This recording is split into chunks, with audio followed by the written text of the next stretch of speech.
The trouble started long before the police cars rolled up to the edge of my driveway, long before the HOA began treating my private mansion like it was a part of their tiny suburban kingdom, and long before I realized just how far they were willing to go to intimidate someone who refused to bow to their authority. The first signs were subtle, almost laughable: letters stuffed into my mailbox, warnings slipped onto my porch, and neighbors whispering as if they were observing some rare animal that wandered into the wrong territory. But beneath those small actions lived something darker, something calculated, something built on greed and corruption. The mansion I lived in had been in my family for years. It sat on a large private lot, clearly and legally outside the HOA's jurisdiction. For decades, no one had ever questioned it. But as the neighborhood expanded and new board members stepped into power, the lines they once respected suddenly became blurry. It started with property value suggestions, a soft pressure disguised as friendly advice. The association had grown comfortable demanding compliance from everyone around them, so when my home, a massive estate compared to their compact houses, stood proudly outside their control, they saw an opportunity rather than a boundary. I first noticed their interest when I learned that some board members had been touring nearby homes, talking about community integration, and trying to convince realtors that my property should be added to their influence zone. They knew full well they had no legal claim, no authority, no jurisdiction. But they also knew that most people folded when the HOA growled loud enough. They had done it many times before with newcomers: bully, pressure, manipulate, and then claim victory. But I was not new, and this land was not theirs. Still, the warnings escalated. They accused me of violating rules I never agreed to, pretending that the mansion was somehow attached to their governance. At first, I ignored them. A normal person would assume the HOA would eventually grow tired and move on. Instead, they became more aggressive.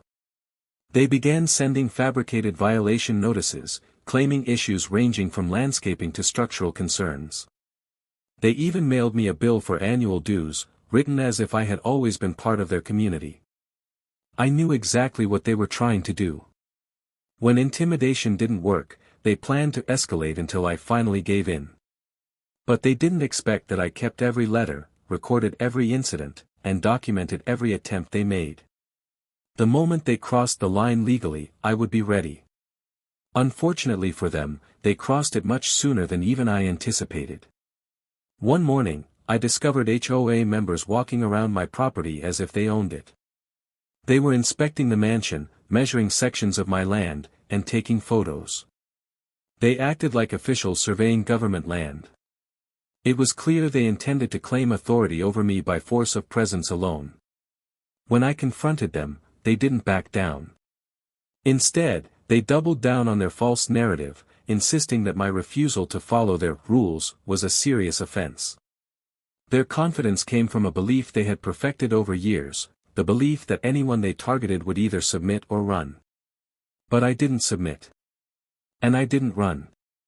Their frustration grew as the days passed. They saw me as a threat because I wasn't frightened by their paperwork or their arrogance. They needed something stronger, something louder and more public, to force me into compliance. And in their minds, nothing created fear like flashing lights, uniforms, and badges. The day the police arrived was the day I realized just how deep the HOA's corruption ran.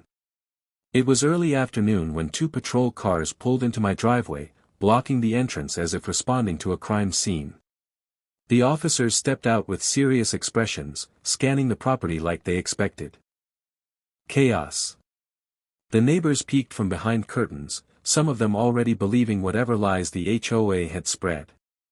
I knew the association had contacted the police with the intention of making me appear dangerous, unstable, or uncooperative, anything that would justify their interference.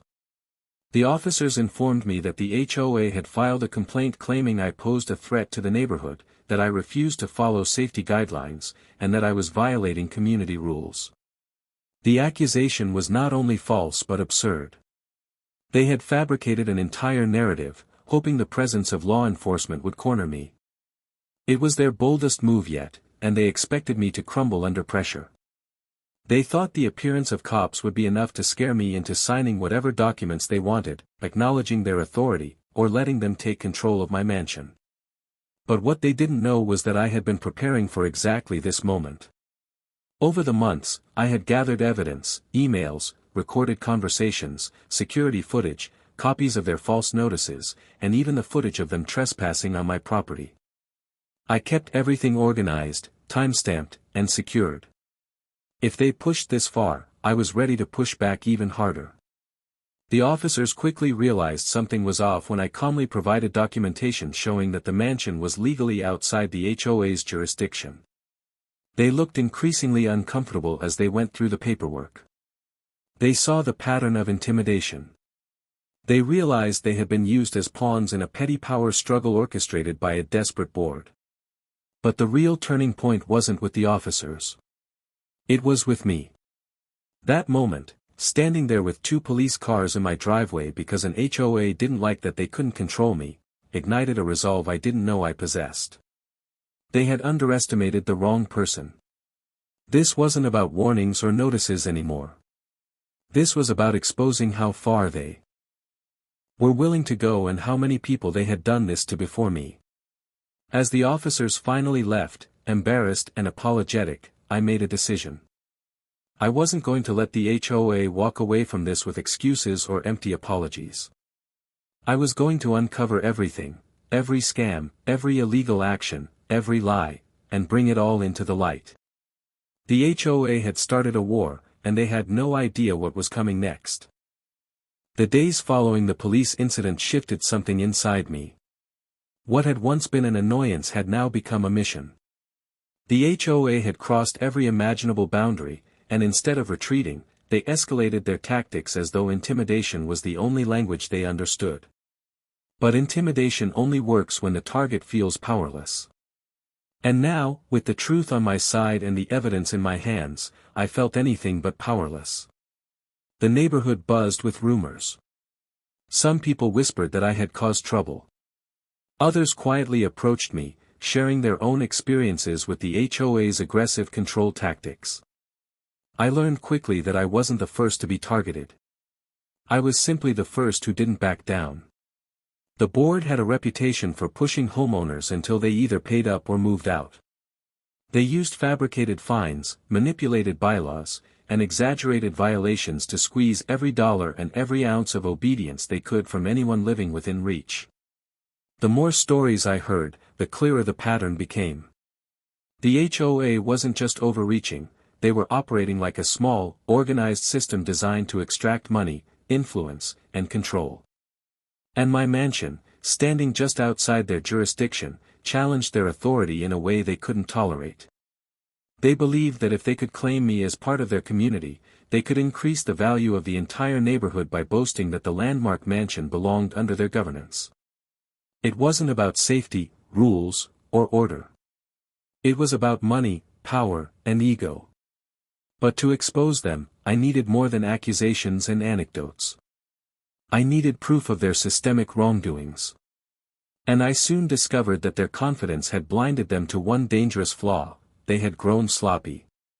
My first breakthrough came from the security footage I had saved.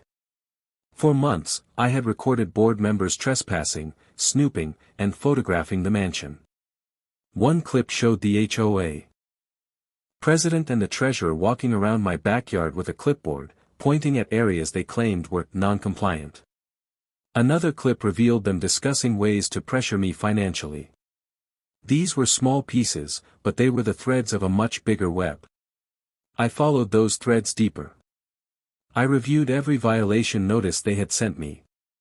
Each letter used official HOA formatting, yet the documents were filled with legal inaccuracies, forged signatures, and misapplied statutes. Some were dated before I had even received any initial correspondence from them, proving their campaign against me had been pre-planned. Even more interestingly, the printed headers on many letters didn't match actual HOA templates. They were created on personal computers, disguised to appear official. Then came the financial trail. A former board member, someone who had grown tired of the corruption, agreed to anonymously share details about the HOA's internal finances. Through them, I learned that the president and treasurer had created a system of special assessments that allowed them to funnel extra funds toward personal projects. They disguised them as community improvements, but very few improvements were ever actually completed. They took advantage of homeowners who didn't know the rules or who were too fearful to challenge them. The mansion, if added to the HOA's map, would justify larger assessments and higher dues across the entire community. It would be the perfect excuse to collect more money under the guise of coverage expansion. This was their motive. This was why they needed me under their control. But the most shocking discovery came when I learned how they manipulated law enforcement. The HOA had a long-standing connection with a retired officer who occasionally consulted for them. This consultant, despite having no official authority, had built a reputation for helping the HOA craft reports that looked serious enough to draw police attention. They used strategic wording to create urgency, making homeowners look hostile, threatening, or unstable. It was a system finely tuned to scare people into submission. And I had been their newest target. Knowing this, I realized that exposing their scam wasn't just about justice for myself.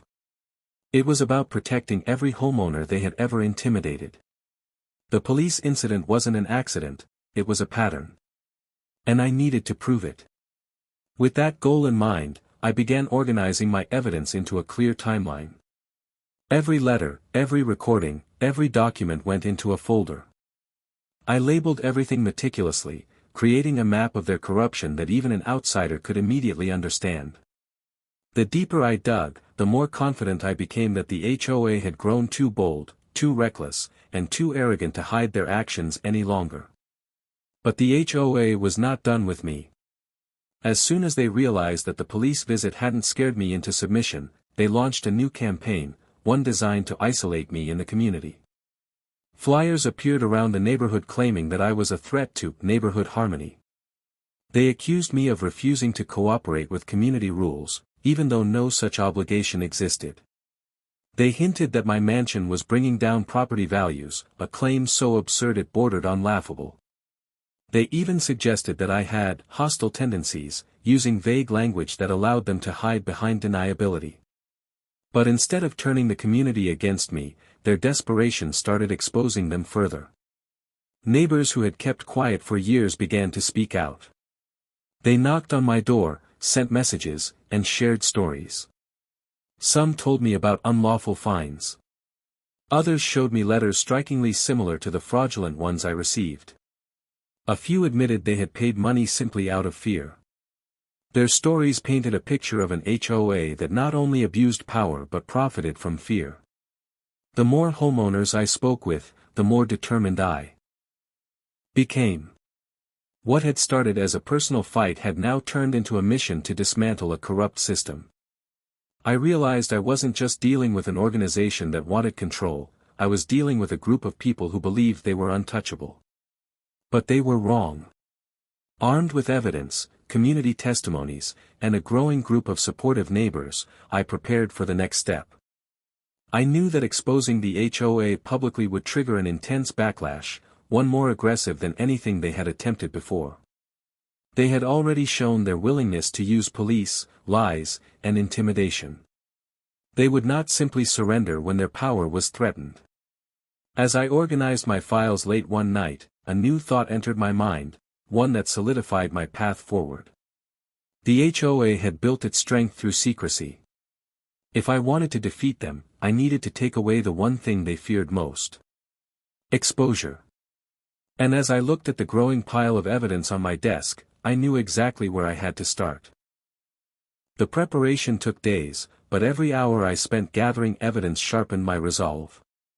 What began as a personal defense had grown into something much larger, a pushback against a system built on manipulation, intimidation, and unchecked authority. The HOA had operated in the shadows for too long, relying on fear and silence to keep their power intact. But now, with every document, every testimony, and every time-stamped recording, I was constructing the one thing they could never withstand: undeniable truth. The moment of action finally arrived when I compiled everything into a structured case file. Each section flowed into the next like chapters of a story, starting with their first fabricated violation, continuing through their illegal trespassing, and ending with their attempt to weaponize the police. Alongside this was the financial evidence linking board members to personal gains, paired with statements from homeowners who had been pushed into paying illegitimate fees. I had built a clear, organized timeline of their corruption, and it was ready for daylight. Rather than approaching them directly, which would only give them time to twist, distort, or destroy evidence, I went straight to the authorities who actually had real jurisdiction.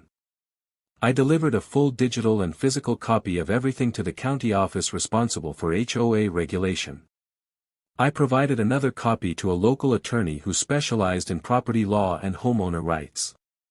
And I handed a third copy to an investigative journalist who had previously covered stories involving neighborhood corruption. Once the information left my hands, the process began almost immediately. The county investigators took interest in the financial discrepancies. The attorney focused on the illegal enforcement tactics and misuse of authority. The journalist zeroed in on the police intimidation, calling it a story with potential statewide implications. Each of them found something alarming, something that demanded further investigation.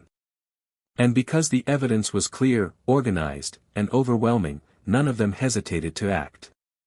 Meanwhile, the HOA board sensed that something was changing. Their confidence wavered. The letters stopped coming. Their patrols around my property ceased. The flyers they had spread quietly disappeared from mailboxes. It was clear they felt a storm brewing, but it was too late for them to stop it. The next weeks brought a shift no one in the community had ever seen. Investigators began quietly interviewing homeowners. They reviewed financial records and discovered that the treasurer had been funneling dues into accounts unrelated to community management. They found that the president had authorized safety measures that never actually existed, using them as justification for special assessments. They uncovered records showing that homeowners had been coerced into paying for violations that were never documented correctly. Every corner of the HOA's operation revealed a new layer of misconduct. And then came the public exposure. The journalist published a detailed report outlining everything, every unlawful action, every fabricated violation, every misuse of police connections. The article didn't mention names of victims, but the description of their attempt to intimidate me using the police made it clear whom they had targeted. The mansion they tried to claim suddenly became the focal point of a community-wide conversation. People who once feared the HOA now felt empowered to speak. Homeowners shared their stories openly, validating everything the investigation uncovered. The board tried to deny the accusations. They blamed misunderstandings, technical errors, and exaggerated claims. But denial offered them no protection now. The county had already launched a formal audit. The attorney had already filed preliminary paperwork on behalf of multiple homeowners. The journalist's story had already spread far beyond the neighborhood, drawing attention from people who had faced similar situations elsewhere. Then the first major consequence hit: the treasurer resigned abruptly. Following him, several board members stepped down, hoping to escape responsibility before the full investigation concluded. But resignation didn't shield them from what came next. With financial misconduct confirmed, the county froze the HOA's accounts pending further review. This effectively ended their ability to issue fines, collect dues, or enforce any rules. The power they had clung to for years evaporated overnight. The president fought the longest. She refused to step down, insisting she had done nothing wrong. But the mounting evidence, combined with her involvement in contacting police under false pretenses, destroyed any credibility she had left. When investigators discovered her communication trail with the retired officer who had assisted in crafting false reports, her position became indefensible. Within days, she was removed by a unanimous vote from what remained of the board. With the leadership gone, the HOA collapsed into disarray. What had once been a rigid, fear-based structure was now an empty shell. The community elected new board members, people who were known for fairness, transparency, and accountability. They immediately suspended all pending fines, reversed illegitimate violations, and promised a full reconstruction of the HOA's bylaws. The new leadership made it clear that corruption had no place in the neighborhood moving forward. As for me, the residents who once watched from a distance now approached with gratitude. They acknowledged that my refusal to bow to intimidation had brought down a system that had controlled them for years. The mansion they once viewed as separate from their world had unexpectedly become the catalyst for their freedom. But the greatest closure came when investigators officially confirmed that my property was not, and never had been, under the HOA's jurisdiction. The false claims, fabricated notices, and illegal attempts to force me into compliance were documented as violations of state regulations. The board members responsible were held accountable, facing fines, legal consequences, and permanent removal from any future HOA involvement. The police department also reviewed its protocols after learning how they had been manipulated into responding to baseless complaints. Their new procedures made it harder for HOAs, or any private group, to misuse law enforcement as a tool for intimidation. The impact reached far beyond my driveway. It changed how cases like this would be handled in the future. When the dust finally settled, I stood on the balcony of my mansion, looking over the property that had caused so much conflict. But now, instead of feeling like a target, I felt victorious. The HOA had tried to use fear, influence, and lies to break me. Instead, they exposed their own weaknesses, and their downfall came from the very intimidation tactics they relied on. What they never understood was that people only fear systems that thrive in the dark. And once exposed to the light, those systems crumble. My fight had started as a defense of my home. It ended with the collapse of a corrupt empire,